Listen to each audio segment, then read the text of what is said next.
go ahead and get started. So thank you for attending this month's webinar. Just a little shout out to let you know, we are going to be doing more of these webinars. It seems to be it is an easier way to do this type of session. But we've put together, we being Poppy and Angel and I and friends, have put together a program over the next 8 months that'll be starting next month on lead generation that we're doing by webinar. And we'll be doing some interviews, and we'll be putting together some Q&A sessions, plus we've got very specific topics to go throughout the month. So it's going to be on elitescoop.com/events, and we'll be putting out some reminders and flyers and things pretty soon. But you might want to keep an eye out for that.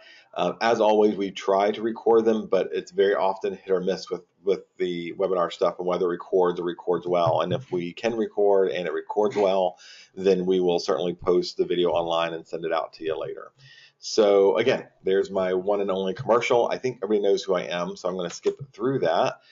This is a session I was asked to do about 2 years ago at Gen Blue, and I've tweaked it quite a bit. I've put together some extra stuff for it and added to it, but overall it's survived pretty well. So the concept here is service as a brand. So there are things in our lives, or people in our lives that we've met that we would consider extraordinary.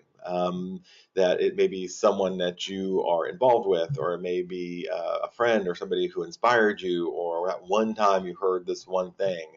And then sometimes it's experiences that we've had that leave an impact that can cause us to rethink that experience because it oftentimes met or exceeded what we expected.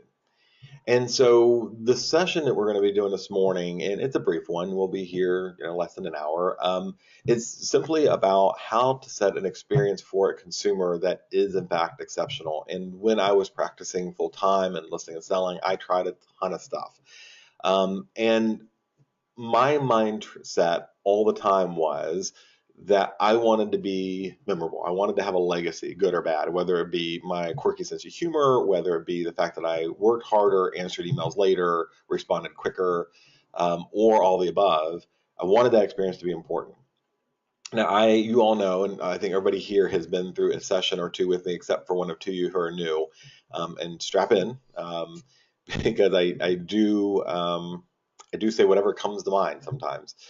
And we tend to, as an industry, oversell our value in the world, so to speak. So if you go to association events or even some franchise events, you'll see these big videos of how important we are in people's lives. And we are, but we are important in that we're service providers. So we have a license, we have lots of training, there's 1,100 things that have to be done all the time with contracts and MLS and marketing and all the rest.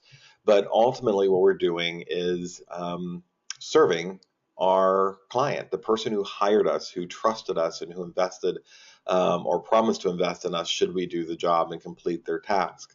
And I remember several years ago, I was at a National Association event, and I was on the trade show floor, and I went over to the NAR store, and I was perusing some of the things on the shelves and looking over stuff.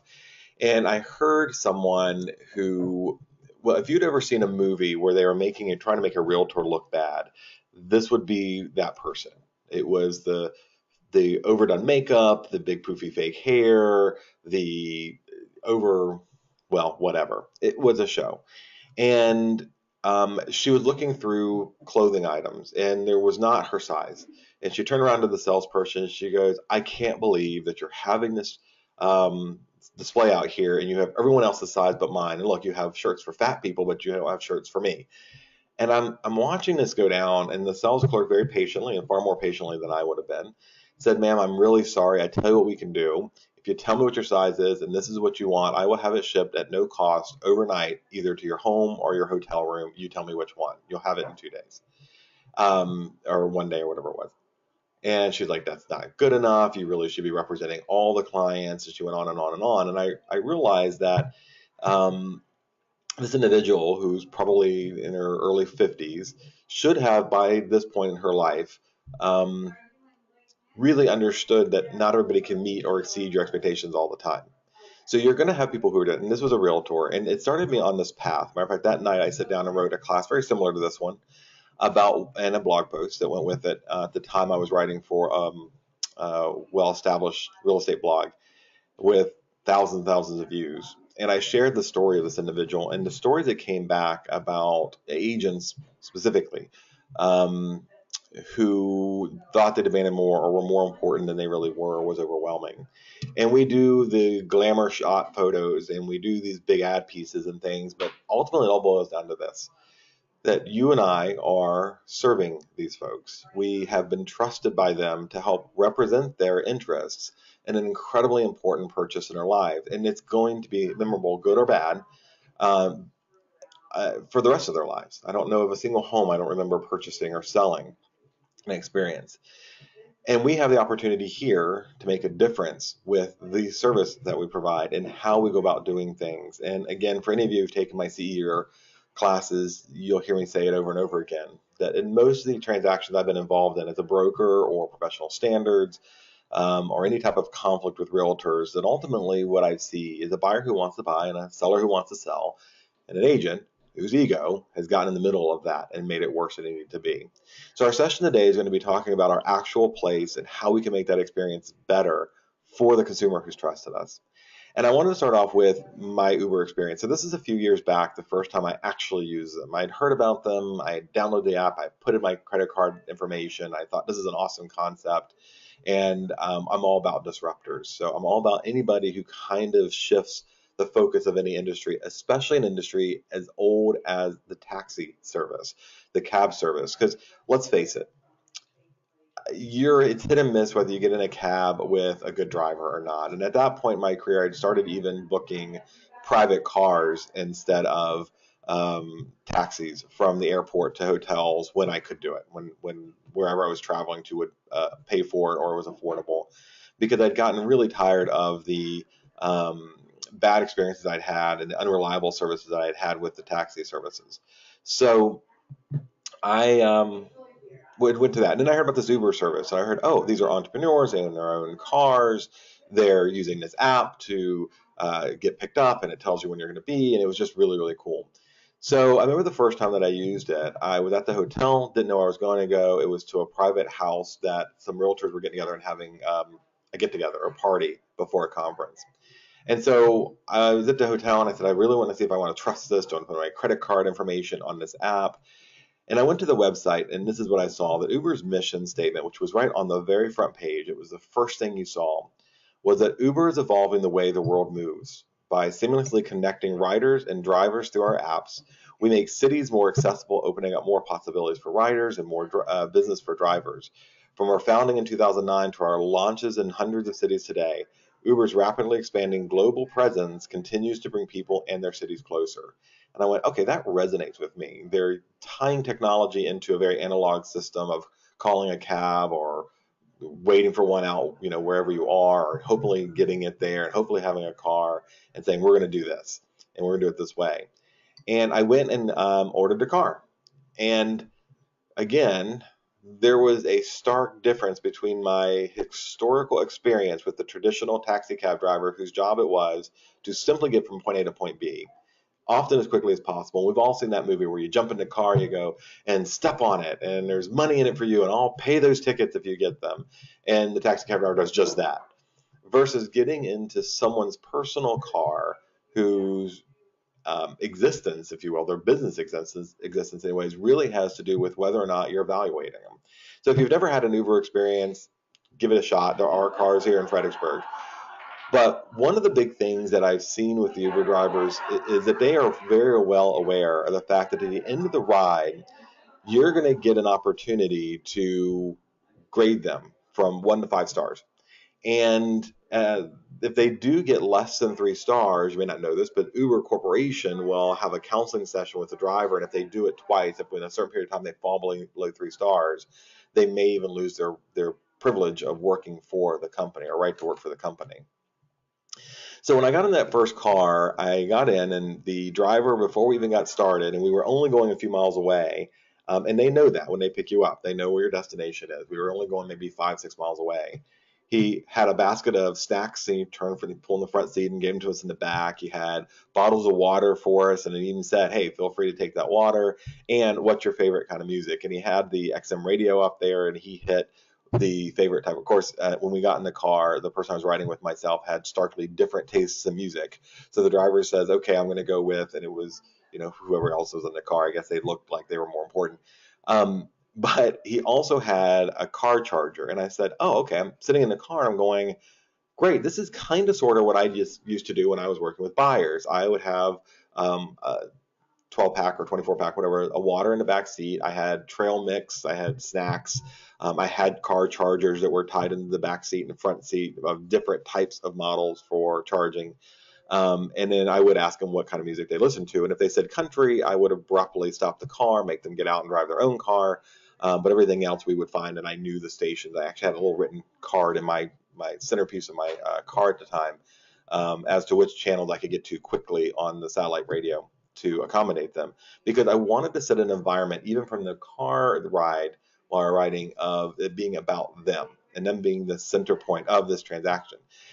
And it played out very well. Matter of fact, in some of the surveys or feedback I had, it was, Matthew even asked what kind of music we liked, which made an impact. And even though I was the only one time I asked them, and Uber made it very simple for us, right? You go into the app, you say what type of car you want, and that'll tell you what the price is up front, where you're going to pick up, where they're going to take you, it'll tell you how long it's going to be there. And you can tip, but you're not required to. And at the end, they just charge your phone. It's a very, very simple thing. You don't have to have cash. You don't have to worry about whether they take credit cards. And at the end, you just go 1 to 5 stars and rate their um, rate their progress. Sorry, I am reading questions now. Okay, so while I'm looking at the drivers, and more than once I have requested a different driver if I've seen bad reviews. So I do look at those reviews as I'm booking the car. If we're going, somewhere, if I got somebody with me, I want to make sure that they also have a good experience, and you are, of course, paying for it. And all of this, by the way, is in often cases, it's less expensive than a cab in some places. So that whole experience really got me thinking about this path and really thinking about what can we do better as an industry. And I'm going to start with client testimonials, because this really is a good barometer for how we're doing and what we do. And if you go to Yelp and you look up real estate agents or companies, even in our area, you're going to see feedback. Oftentimes it's bad, and it's the response that I get from most consumers when I say that is, well, only negative people give feedback. It simply isn't true anymore. The real estate agent is not exceeding expectations. Matter of fact, oftentimes they're falling below some fairly low level expectations. And when you read those Yelp reviews, you can go look at that user who gave the review and gave a negative review. Go look at their history, and you'll see oftentimes it's a very, very popular review of everybody else. And that is a good indication of where we are and what we could be doing differently. And everybody, I think, who's in the industry has a vested interest in perpetuating the industry, and overcoming some of these automation and other systems that seem to be challenging our way of doing business. So I want to start with client testimonials, because again, this is your first glimpse as a consumer at the practitioner that you are electing to use or interview, and they can be very, very impactful. And so I have this here, and I'm going to have to escape for a second and minimize this window to read it. This is one of my favorite reviews, and all of you know that we do Real Satisfy reviews at the end of each transaction. And this one was on Poppy, and I think this is an early client for her, so I don't know that she had worked with too many people before this. But I want you to think about you as a consumer now, who doesn't know a lot about the agent other than what the agent may have said, reading this evaluation from a client. We chose Poppy when another agent did not return our emails inquiring about a property. We saw her in an open house video, and not only did she respond to us promptly, she also went above and beyond, taking videos of the property that gave us the information we were seeking. After that, there was no question she would be our chosen realtor when we got the green light on our cross-country move. Poppy showed us, I believe, over 20 homes in a matter of about 3 days while we were in town. She was a champ and put up with our last minute requests to view a handful over again. Once we made our decision, Poppy dealt with our back and forth contract negotiations like a true professional. There were multiple counteroffers and repair negotiations, and she was extremely helpful with suggestions and compromises. Poppy then handled our contracts, inspections, and walkthrough, etc., while we were out of state. She's since gone above and beyond with checking on the house in cold weather, dropping of keys in the middle of the night, and answering our questions about the local area.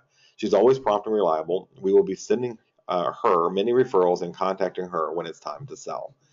So again, think about that. Now, you and I can write these amazing and well written, beautiful bios all day long, and those are necessary and they do help. But having someone else write this 3 paragraph feedback to other prospective clients in the future does 2 things. One, it tends to resonate with the consumer, make them say, okay, this is kind of cool. Number two, if they're having a bad experience, it establishes that their negative experience is an exception to what other people may have experienced with the same agent. And it allows Poppy or you or I who have this kind of feedback posted to say to a client, I'm sorry that we're having a problem with the agent on the other side or the seller or buyer on the other side. This is not normal how the transactions go, and typically I can help. And then have some foundation for that feedback from other consumers. Because the age of the era of cloning is passing. Um, we've seen in an AR profile buyers and sellers this migration from interviewing only one agent to sell a home or even buy a home to now multiple agents in a very, very brief period of time. Because you believe, and I believe, that we know people from church or family or friends or whomever, and of course they're going to use us. So we tend to be a little cold in the prospecting area, or that's just our sphere and we understand. But they don't know how good you are. They don't understand what you know or what you don't know. They know your license, but that isn't enough anymore. And unfortunately, when consumers do come in, if you give them an exceptional experience, it is that much more of a wow factor because they do anticipate all realtors being the same. You use the same marketing tools, you use the same jargon, you went to the same classes, everybody is using the same even language in their bios now. And the consumer is looking for something a little different and a much, much better experience. So my first task for you is to ask, what is your client retention plan? Do you have a written, thought out way in which you're going to not only get the clients in your marketing plan, but also continue to have them in your sphere of influence afterwards? And do you have a communications plan for after the transaction and how you're going to ask for referrals and what you're going to reach out to them and do? How are you going to keep them in the transaction? So again, over and over, I have these conversations with either agents or prospective agents or agents about some story in their career, or if they were a client where they left an agent because the agent wasn't fulfilling their needs, or an agent who's upset because the client has disappeared and went to work with another agent, and those were my clients, and how did they stab me in the back? If you're giving the exceptional experience, if you're doing more than they anticipated, and you're being responsive and you're available to the best of your ability, it is a very unlikely event that they're just going to wander off. Now, I do hear from time to time, well, another agent was going to cut their commission or they were going to rebate. Over and over again, we have seen in many, many different businesses where people will pay a premium price for a better experience. You can all go to McDonald's right now and get lunch. It's crap. It's going to kill you, but you can go get it, and it'll be less expensive than going to another restaurant. And those restaurants have varied levels. It's not simply about food. It's not about sustenance. It's about a good tasting food that may be healthy in a good environment. And I guarantee you, sometime in your life, you had the conversation with, I just feel like going somewhere nice tonight and being fed and not just running and picking up takeout on the way home. So we will pay a premium price for the better service or for the better experience. Um, and that's why it is generally, when I see a reduced commission, for example, my question is, what during your interview did you not say or do that compelled them to believe that you were going to give them more than they needed or more than they would from the other agent? What did we not present? How did we not connect with them? So that experience starts very early on. It starts with understanding what our new role is. With baby boomer clients who were for a long time, and the majority of our buyers and sellers, they were all about what you've done for other people. Were you a higher producing agent? Are you a top producer? How powerful was your print marketing? Um, we are now seeing the emergence, a very strong emergence of Gen X and Gen Y buyer and seller, and lifestyle becomes very important. It's no longer previewing properties or caravanning like we used to do in days of old, where we just had to know about that house and those 4 corners. Now the consumer wants to know, where's the daycare center, and how's the crime statistics, and what kind are the people around me going to be educated as I am? What churches are available, what schools, private and public schools are available. And these are the types of questions you're going to ask, because understanding that now that purchasing a home is about my lifestyle and what's around me, it is no longer simply, is this affordable and can I fit my family in the house? So understanding what the lifestyle is the first step, and we will have other webinars on generational marketing and understanding consumer and the psychology of the buyer. But for now, you need to understand that it's your job to know about the community. This is why our marketing has taken a turn. We are no longer marketing listings because everybody else is, and that's what they're doing. We are talking about inbound marketing with blogging and videos and those types of things, where the consumer can get a sense of the area, not just you. And again, I just recently, a couple of you have reached out to either me or Angel or somebody else in the marketing team or Poppy and said, hey, look at my bio, what do you think? And you read the bio and it's all about the agent and not about the area, not about your knowledge of the area, not about what you enjoy or experience in the area. And that tends to shift the focus again back to us. And remember what I said, most of these consumers, especially when they're looking at their buyer seller journey of a year and a half or greater, have read countless agent bios. They know we love ourselves, but they don't know or how much we appreciate or understand the market that we're in. So if you live in Gainesville or you live in Fredericksburg or Lake of the Woods or Colonial Beach, your marketing should be about that community and about that environment, so that they start from the first handshake, digital handshake with you, to understand that you love and appreciate what they're going to love and appreciate. Now, in a live class, we would take a little minute for everybody to share their stories, but I want to know if your brand, you the agent, so you as Amanda or Latana or Ruthie, are you guys brands in itself, and are you tweet worthy? Would someone take the time to figure out 140 characters to go, this freaking person rocks. They have been amazing at what they do. And so the goal for us, whether it be our marketing plan, our communications plan, how responsive we are, is to make sure that we have given them, whether they do it or not, every reason to share with the rest of the world that we're good at what we do. Now, I have a few personal brands that I love, and I'm not a big shoe person. So I have 2 or 3 good pairs, maybe 4, 10, I don't know. I say I'm not a shoe person, and I'm starting to think about what's in my closet.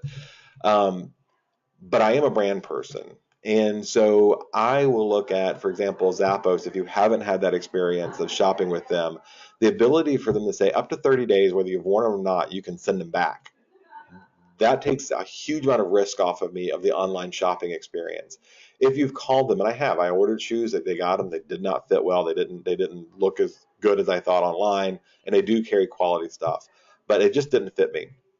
I called them up, said I'm sending these back, and they'd already given me the information in the box and everything else. They were incredibly engaging and professional and awesome.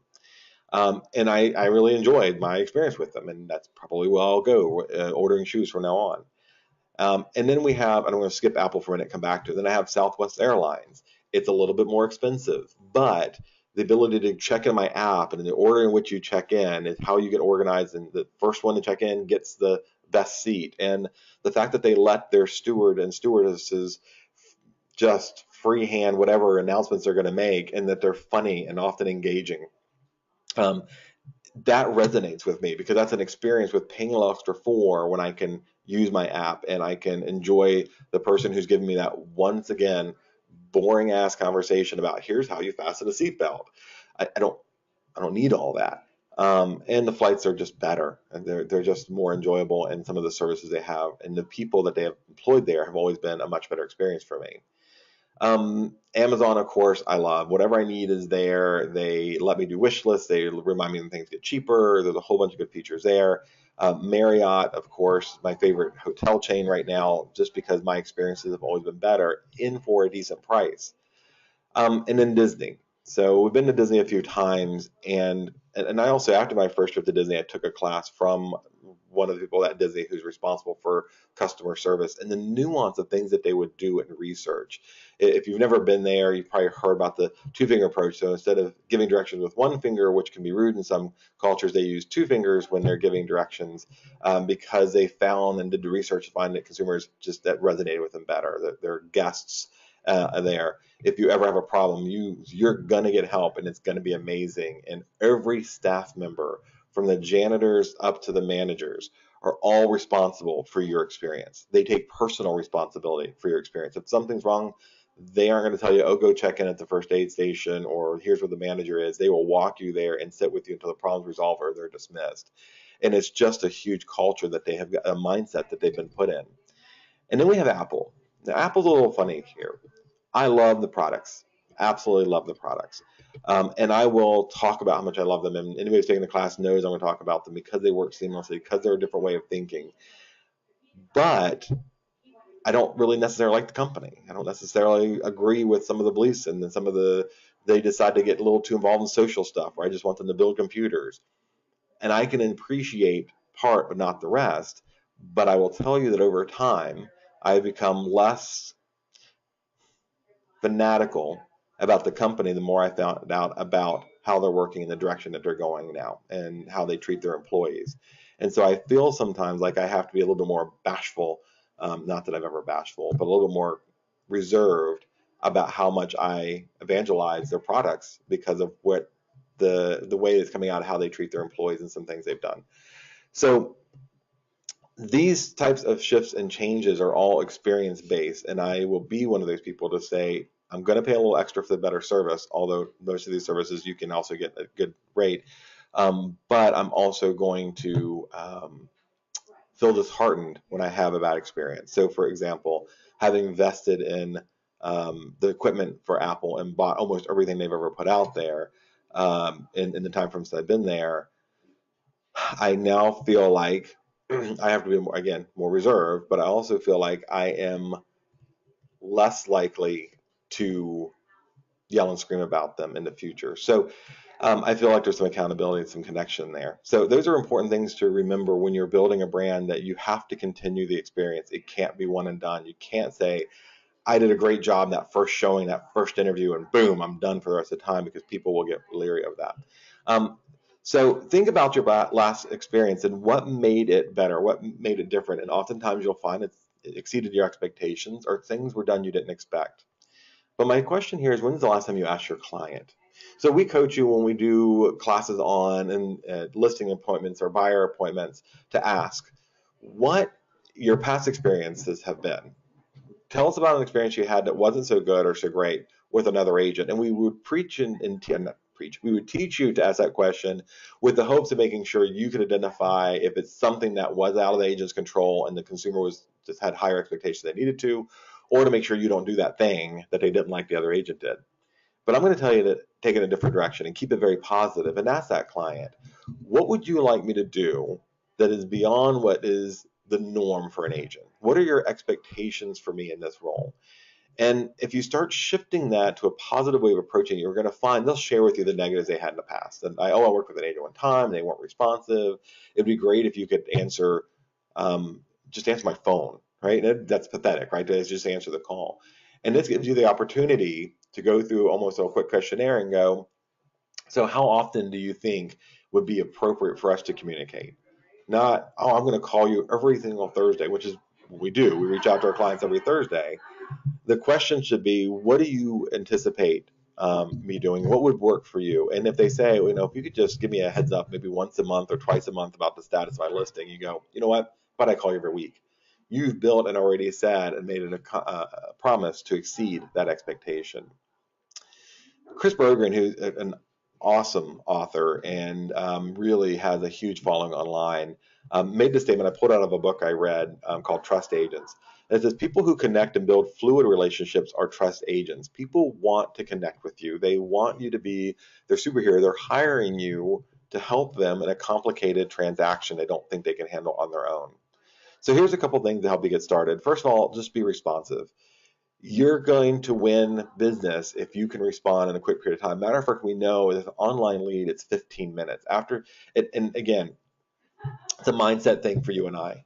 This concierge type service, this excellence service, this service as a brand mentality says I've got to be responsive. And sometimes it's not, sometimes I'm not in the mood. Sometimes I'm dealing with just an ass of a client elsewhere. And the last thing I want to do is pick up a phone for another client who's having yet another problem. but that's when you got to suck it up and answer.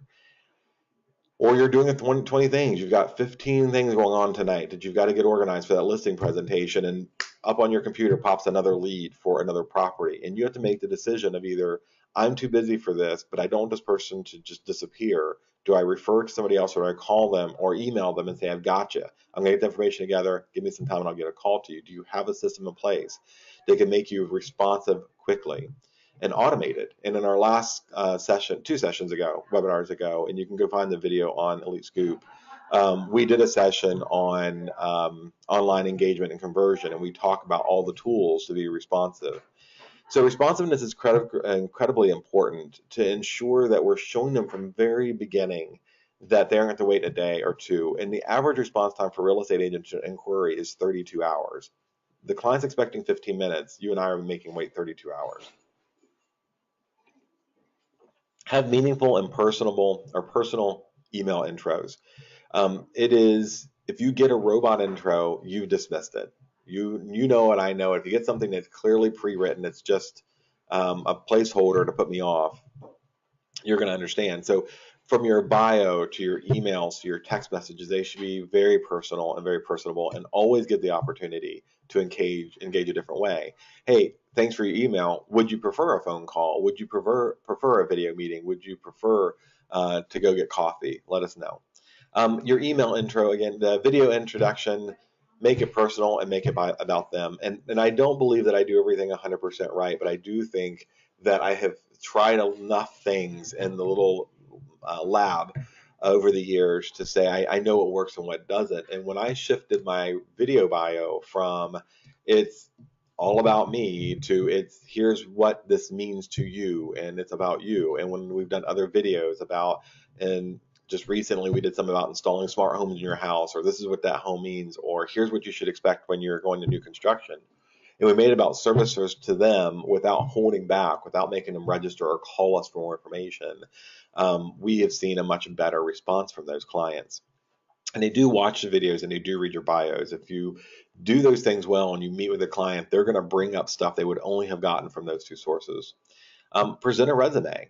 You and I are asking for their business. Why would we not have a resume if we were looking for a job? Because again, you and I are unemployed in between transactions. So if you're not working for a client, you need to be hunting for the next job and having something prepared.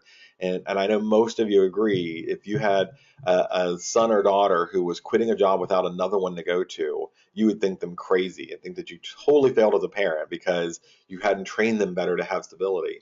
As a real estate agent, your job, that job is that client at that time. You have an obligation to be putting out resumes and feelers and looking for next business because, again, you're unemployed in between clients. Consider gifts. Most people like them and they can come in different levels. For me, a lot of it is a gift of information or resources, putting their hands on the right mobile apps or the right information or links to get information and data about property, neighborhood, area. And then, of course, closing gifts we have. And from time to time, I've been known to even give gifts in the middle of the transaction, depending on what the situation is. And nothing expensive and nothing big. It doesn't have to be. If you hear their favorite candy bar is and grabbing that on their way to the next appointment and having it ready, or coloring books and crayons for their kids so that they're not driving you crazy when you're trying to present an offer at your office or their home and it keeps the kids busy. Those types of things leave a mark. I knew an agent who one time she would babysit for her clients. When they went to closing, she would hire a babysitter. Now, I think that's a liability issue, but and I don't know that I would do it, but those types of things, what her clients would give feedback for, she did this awesome job. She knew what she was doing. She rocked. But they would give them feedback and say, we appreciated the fact that she hired a babysitter so we could go to closing and do our walkthroughs. And it didn't cost her a whole lot of money. And then establishing expectations. This is an important part of achieving them and exceeding them, is to even ask what they are and understanding up front what they prefer. Do they prefer to ride with you or in their own car? Do they prefer to meet at the house or an office or for coffee? If they do want to meet for coffee, what type of coffee? And make sure you have already purchased it and had it there when they sit down. Their type of music. They the resources that they think they need and anticipate those things and already have them ready. Your job is not simply to fill out the contract anymore. Your job is to do a little research and understand who the consumer is.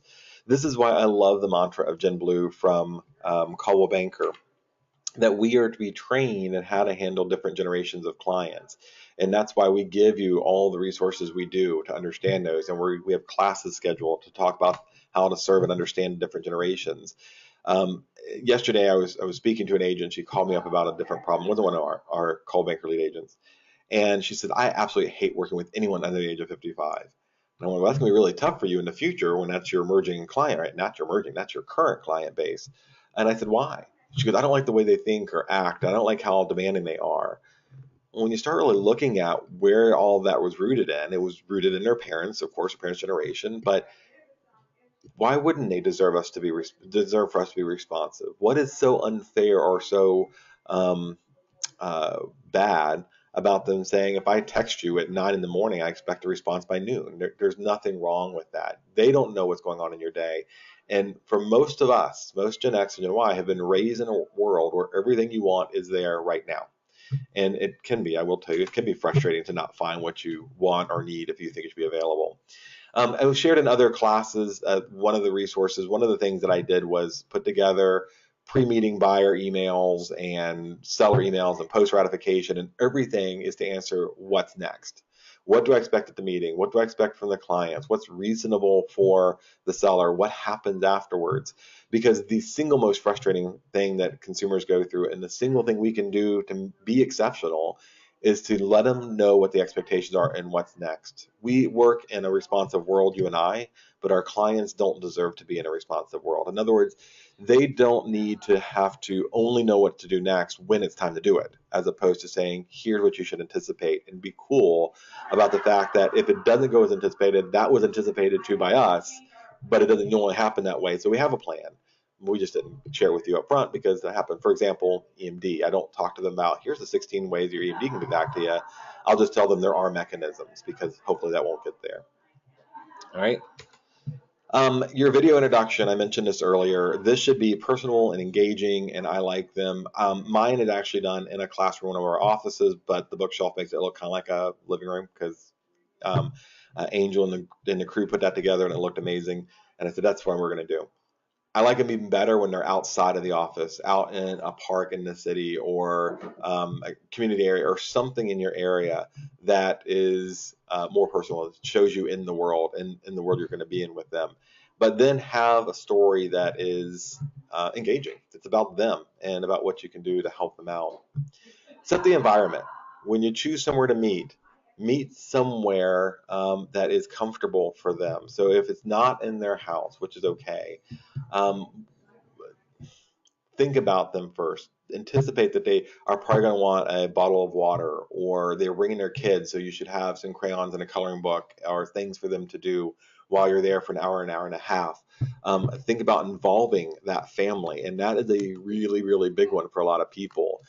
In our library forms and our documents, we have the one-page kids listing agreement. So if I'm the seller and I'm interviewing you to hire, if you were to bring out and say, hey, can I talk to your kids as well about this move coming up? I know they're going to be scared. I know that a lot of kids don't like change, and they are afraid about making new friends and what's happening around them. And you may have talked to them too, but would it be okay if I chatted with them? That's something that most agents don't do. And again, is going to resonate with a parent who loves their child, that the kid is being involved in the transaction. And again, it's also a generational thing. So for baby boomers, it was, we're the parents, we're making decisions, the kids will come along, because baby boomers were typically brought up in a much different work and school and education environment throughout life. Gen X and Gen Y are far more into bringing their child along with them and making them part of every process, and every process a learning experience. So they're going to be much happier when you have resources or tools to engage their kids and their families. All right, and then the next is the consultation meeting. So not only are you setting an environment or the stage and asking them where they want to meet, and a coffee shop is okay, just be mobile, make sure you have all the stuff you need with you. This consultation meeting is to give them a chance to interview you, and not simply jump in a car because you have a license, you must be, okay, and go off. That's how you lose clients. But if you've invested in them and they feel like they've been heard, which means us being quiet and them being able to share, they are far more likely to stick it out with us to the end and build some loyalty and trust and share about their experience. And of course, we have a couple tools. I'm going to go through online and analog tools, but online tools, my favorite for this, and I think it is grossly underutilized, is the Updater. So updater.com, every one of you have access to this. If you haven't set it up yet, you can go to Elite Scoop Resources. And when I go in as an agent, here's my, set up your profile and all that good stuff. And here is my very simple interface. And so I have a client who is under contract, buyer or seller. I'm going to click on invite, put in their name, their email address, where they're living now, where they're moving to, what day they're moving, and hit send. They're going to get an invite email and then set up their account. And when they do, they log into an account, and of course, your pretty pictures up there on the top with your social media links, your contact there. And Sam the Seller is my fake training account. There's some nuances of this experience for the client that you may or may not appreciate because you've got a busy day and haven't looked at it. But the picture, when they log in, it shows where they're moving to. So they're moving to Fredericksburg, Virginia. And that's a picture that they pull from Google Docs or somewhere to represent the Potomac or whatever area in there. Here is a map, and it's an interactive map where they can show where they're moving from and where they're moving to, and of course it's in Google Maps, and they can actually manipulate it, drop down the little guy right there in the map and look around at their new home or subdivision, wherever they're moving to. This is actually over, I think, in South Point, where they're moving to. Of course, they can make that larger. And again, a reminder, just because it's not something you would have caught or used doesn't mean your client doesn't. The next dashboard down shows them what their progress is, and it says here's how you find a moving company, and here's some discounted moving companies. Here's how you forward your mail in the post office. And again, this system, the post office mailing thing is forwarding is good for 1 year.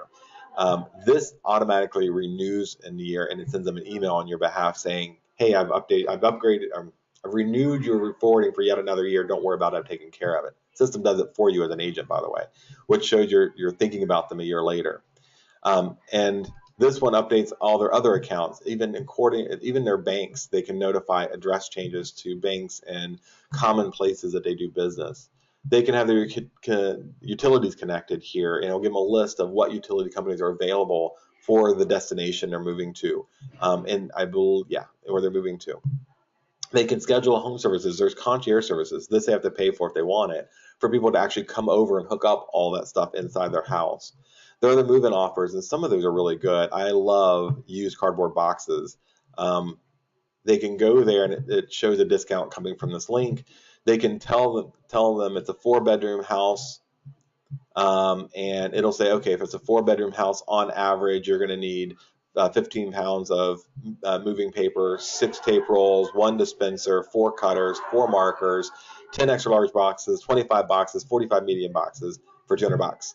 $200, they got all the stuff in a kit that's sent to them that they can use to move. Those type of things that you can direct them to, all these discounts and all these things that are very good for them as a mover, is all right there, and it all is, again, branded for you that you've given this resource. And then this is also very cool for us, this sharing where you're moving to. They can pick something, a map that's animated with where they're moving to and from, or just a little, hey, letting you know we're here. This is an email they can send out, and they can either post it on their social media post, and when you go to save and preview, it'll let them either save it on Twitter or Facebook, but it also will let them send emails out through a Gmail account or other account where they have the contact list online. And so, and by the way, it all says, our agent Matthew helped us move, and this is where we're moving to, and we're happy and excited to announce. And so there's some branding for you that goes out on all those pieces they've shared with the rest of the world to from your platform. And if you understand how this works and set yourself up as a client, send yourself an email to go poke around and look at it. This is something you can even do during your listing presentation or buyer presentation. It goes, as part of our concierge service, we also have this platform, this portal that's going to do all these things to make your move way easier. Because every other agent that they're meeting with is going to say, yeah, all right, well, the moving part's on you, the packing's on you, your utilities, don't forget to do all that stuff, but they don't give them the tools to do it. and especially not in a really cool platform like this. This is, again, one more example of a concierge service. DTR, the transaction room that you guys use to manage your transactions. Being able to send them a link and saying at any time you can check in and see all the docs that you need, and you can even do a history of what's going on in there, keeping them up to date. Redstamp.com, this is for you as an agent. Redstamp.com allows you to go in and send out cards and do it quickly, and they get an actual printed card for whatever. So if you just start working with them and 2 or 3 days later you say, hey, I'm really excited, thank you for trusting me to do your business, you can pick one of these many platforms of cards, and you can even upload pictures. I'm not logged in. It can be a picture of you, it could be a picture of the house that they're under contract for or closed on, and you can write a quick little message, and they're very inexpensive, and you can send it out from here. There's an app for your iPad or your tablet or whatever you're on that does the same thing, and it is super quick. That's cool, but I'm still a much bigger fan of handwritten notes or a combination of both. So maybe a handwritten note thanking them for meeting with you and that you're looking forward to working with them, and then do red stamp afterwards to send them a one for the closing or something else that happened. If they have a birthday during the time you're working with them, or anniversary or whatever. Automated updates, again, for seller, they want to know what's going on. You have the access to go into Realtor.com and Zillow, and the how-to videos are posted on Elite Scoop, to go into Realtor.com and Zillow and set up reports that'll go to them. So show on Zillow, on Realtor, this many people viewed your listing, this many people took action on it, this many people saw it. The automated reports are not automated, but I would give them all the feedback coming from your buyers, keeping them in the know and keeping them up to date as often as humanly possible, all really valuable tools in that establishing a higher standard of service. And then Real Satisfied, I tell them during the listing appointment or when you're meeting with them as buyers that you are going to, at the end, give them the opportunity to give feedback to your broker, into the world if you wish, the feedback. Now, as a reminder to you all, if it's negative feedback, you have the right to say, no, that's not going online. But they get to know the whole time that you're performing a certain way, because you are going to be evaluated on your performance each time, that you're not working in a vacuum, and that there's every reason for you to do a good job. And do these and set up or offer these things by video as well. Your meetings, if they're out of the area, don't just do a phone call. Say, hey, do you have Skype or Google Hangouts or something? And do what I'm doing here. Got a microphone in front of you, got a camera on the computer, and just chat with them that way so they can see that you're doing something when other agents don't, and you can have a conversation with them. Some analog tools, handwritten notes. As I said, big fan of handwritten notes. Pre-meeting stop by.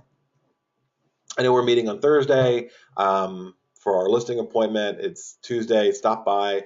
I remember back when again, full-time listing, I would go over with a 6-pack of soda, microwave popcorn, and a video about staging your home. You can order those on CB Exchange through Merrill, I think it is, or you can make your own, which would be even better. And at the time it was a CD. Now I'd probably do it in a thumb drive or send them the link. Yes, you can post it on YouTube and send the link. Going by the house and saying, here's a CD, or here's, I don't know, beta tape, VHS, I don't care.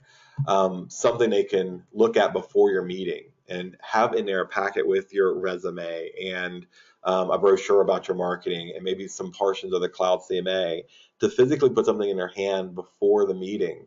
And while you're there, take a picture of the house so you can have it for your listing presentation and the rest.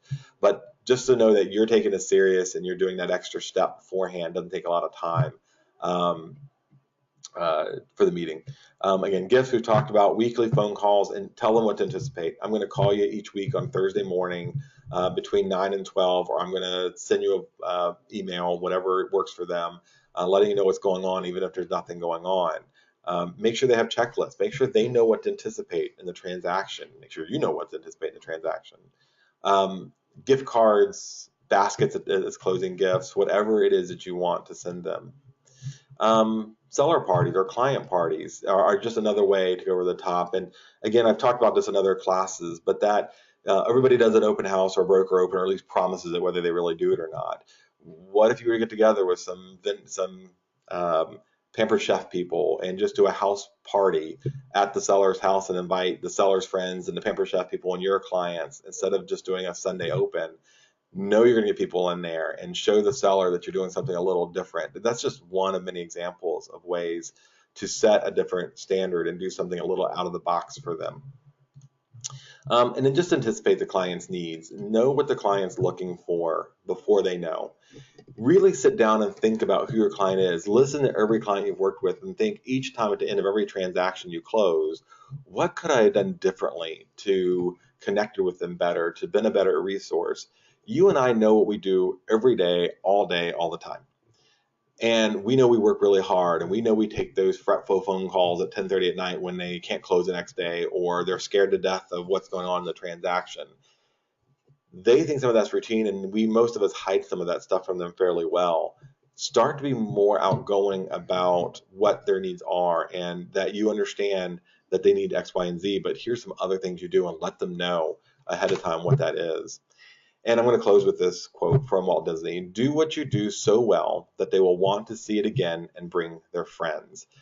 That is your goal here with the clients. To give an exceptional experience is just a good moral thing to do. They're paying you to be, they're employing you, they're paying you to work with them. They're putting a significant amount of trust in you to represent their needs. And sometimes we take that for granted. But think about this. You're going into a unknown area. You don't know what buyers are looking for. You don't know what the sales price is. You think you do from the Zillow, but you need somebody to guide you through, and you need to trust them. And it's scary to trust people. And they've heard some not so great things about real estate agents in the past. So let's give them a reason to celebrate what services we gave them and to let their friends and family know that we are going to do a good job for them as well and that we're trustworthy. So that's it. That's a little bit about the intro to customer service and service as a brand. It's some things to think about, and now it's up to you to sit down and figure out, how does this work in my business plan? What is my client retention role? And what are some things that I know I could or should be doing? What are some things I would want done as a consumer that I thought would be a nice touch?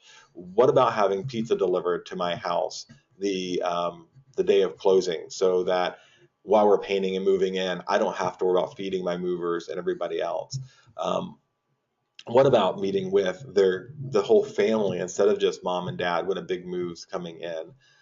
These are a number of little things that you may think are just time consuming, but throwing money isn't always the best thing. Setting that expectation and exceeding it from start to finish is going to get you more business, hands down. So the $35 or $50 investment in pizza as part of their closing gift is going to get you that next transaction and get you a few $1,000s from another client.